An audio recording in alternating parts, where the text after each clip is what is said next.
Hi friends, இந்த வீடியோவில் நாம் எதை பற்றி பார்க்க போகிறோம்னா கார்த்திகை தீபம் சீரியல் ரிவ்யூ பற்றி தான் இந்த வீடியோவில் பார்க்க போகிறோம். அதுக்கு முன்னாடி நம்ம சேனலை சப்ஸ்கிரைப் பண்ணாதவங்க கீழே இருக்கிற சப்ஸ்கிரைப் பண்ணி கிளிக் பண்ணிவிட்டு பக்கத்தில் இருக்கிற பெல் பண்ணி கிளிக் பண்ணிடுங்க. சரி, வாங்க வீடியோக்குள்ளே போகலாம்.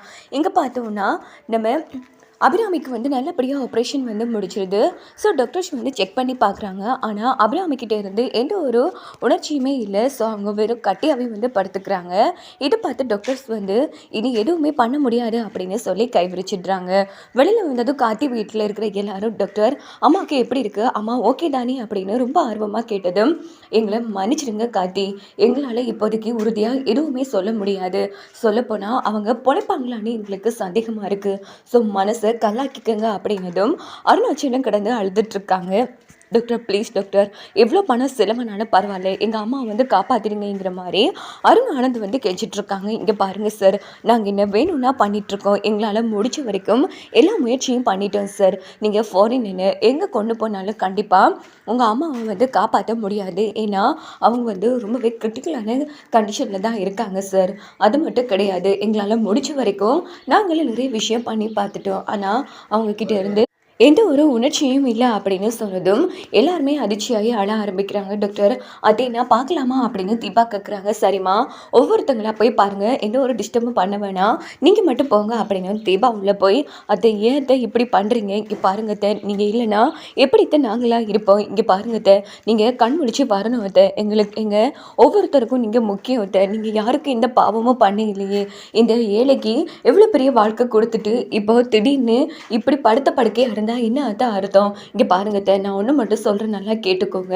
இந்த தாலியை நான் கழட்டி உங்கள் காலடியிலே வைக்கிறேன். நீங்களாக உங்கள் பிள்ளைகிட்ட இருந்து தாலியை கொடுத்து தீபா காலத்தில் போடு அப்படின்னு சொல்லும் வரைக்கும் நான் இந்த தாலியை கழட்ட மாட்டேன், நான் இந்த தாலியை போட்டுக்க மாட்டேன். என் வாழ்க்கை உங்கள் கையில் தான் இருக்காது.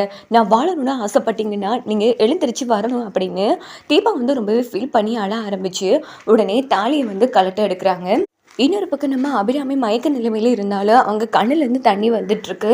ஸோ எல்லாருமே பார்த்துட்ருக்காங்க. அப்போ தீபா என்ன பண்ணுறாங்கன்னா, தன்னோட கழுத்தில் இருக்கிற தாலியை கழட்டி அபிராமி காலடியில் வச்சிடுறாங்க. அத்தை, நீங்களாவே உங்கள் பிள்ளைக்கு எனக்கு நல்லபடியாக கல்யாணம் பண்ணி இந்த தாலியை கட்ட சொல்ல வரைக்கும் இந்த தாலியை கழுத்தில் ஏறாதுத்த, இது சத்தியங்கிற மாதிரி ரொம்ப ஃபீல் பண்ணி அழுதுட்ருக்காங்க. இது பார்த்த கார்த்தி மீனாட்சி எல்லாரும் அதிர்ச்சி ஆகிறாங்க. தீபா, ஏன் தீபா இப்படி ஒரு அவசரப்பட்ட வேலையை பண்ணிகிட்ருக்க, உனக்கு என்ன பைத்தியம் கித்தியம் பிடிச்சிருக்கா? இல்லைக்கா, என் வாழ்க்கையை காப்பாற்றணுங்கிறதுக்காக வச்சோ அத்தை எழுந்திரிச்சு வரணும் அக்கா. அது மட்டும் கிடையாது, நான் பேசுகிற எல்லாமே என் அத்தைக்கு விளங்குது. ஸோ கண்டிப்பாக அவங்க நான் நல்லபடியாக வாழணுங்கிறதுக்காக கண் முடிச்சு வருவாங்கங்கிற மாதிரி டீமா ரொம்ப ஃபீல் பண்ணி அந்த இடத்துல அழுதுட்ருக்காங்க. இந்த பக்கம் நம்ம அபிராமிக்கு பல்ஸ் கூடியது. ஸோ அந்த இடத்துல ரொம்பவே மூச்சு திணறல் எடுக்க ஆரம்பிக்குது. அப்போது டாக்டர் இங்கே பாருங்கம்மா, யாரும் டிஸ்டர்ப் பண்ண வேணாம், ஃபஸ்ட்டு வெளியில் போங்க அப்படின்னு சொன்னது டாக்டர். இது இந்த பொண்ணோட தாலி, அவங்க அத்தை எழுந்திரிச்சு அவங்க புருஷன் கையில் கொடுத்து தீபா கழுத்தில் கட்டு வரைக்கும் தீபா அந்த தாலியை எடுக்க மாட்டேன்னு சொல்லிட்டா. ஸோ அந்த தாலி பத்திரம் அப்படின்னதும், கவலைப்படாதுமா, உன் வாழ்க்கை நல்லபடியாக இருக்கணுங்கிறதுக்காகச்சும் உங்கள் அத்தை எழுந்திரிச்சு வருவாங்க. உன்ன மாதிரி ஒரு மருமக கிடைக்க கண்டிப்பாக அவங்க கொடுத்து வச்சிருக்கணுமா, கவலைப்படாது, கண்டிப்பாக அவங்க பொழைப்பாங்கிற மாதிரி டாக்டர் அதை சொல்லி எல்லாரையும் வெளியில் அனுப்புகிறாங்க. இந்த பக்கம் ரம்யா என்ன யோசிக்கிறாங்கன்னா, ஆஹா, நமக்கு ஒரு நல்ல சான்ஸ் கிடைச்சிருக்கு, தீபாவே அவள் தாலியை கலட்டி வச்சிருக்கான்னா அப்போ அந்த தாலி என்னோட கழுத்தில் ஏறப்போதுன்னு தான் அர்த்தம். ஸோ இந்த தாலி இனிமேல் தீபா கைக்கு கிடைக்கவே கூடாது. இனி கார்த்திக்கும் தீபாவுக்கும் இடையிலான பந்தம் முடிச்சு போச்சு.